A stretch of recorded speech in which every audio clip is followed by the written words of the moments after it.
Welcome to the stage. Put your hands together right now for Drew Davis. Laughing Skull, give yourself a hand for being here. Good looking crowd. Hey, let me ask you something. Have you ever heard a racist term, like a slur you didn't know existed? Or that's a weird day, right? Like, I thought I heard them all. And then I bumped into a guy the other day. He was like, psh, whatever, Taco Bell. Because I look Mexican, I guess. I was like, bro, I'm Italian. It's Papa John's to you. I've never met my biological father, but if I were to venture a guess, I'd say John Lovitz. What do you guys think? I've heard me speak before, too. I have a high voice. It's true. I sound like every black comedian when they're impersonating a white person.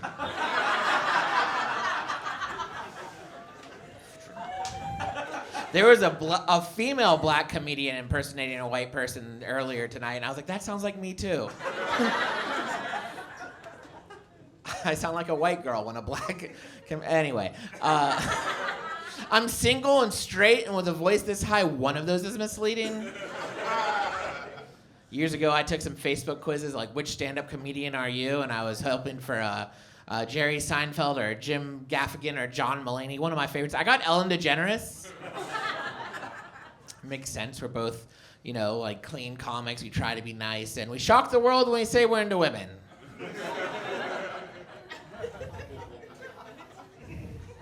I just recently left my career of 15 years as a youth pastor. I left it to pursue stand-up comedy, and I'll answer the question I get all the time, the two questions. Yes, I still believe in God, and no, I didn't.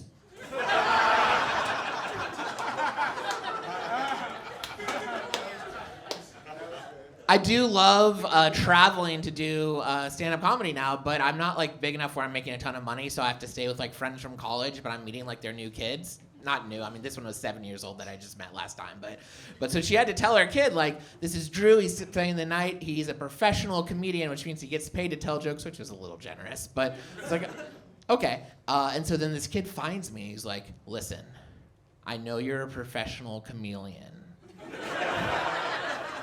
It's like, okay. And he was like, but I'm gonna have to ask that when you're in this house, you don't tell any jokes because I only have $11.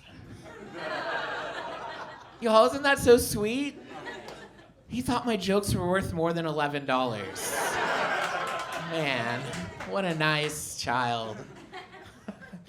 I had a dream recently where I saw the girl of my dreams, like my soulmate. She was in my dreams. And so I went up to her and I was like, we belong together. I love you. And she said, I love you too, like a brother.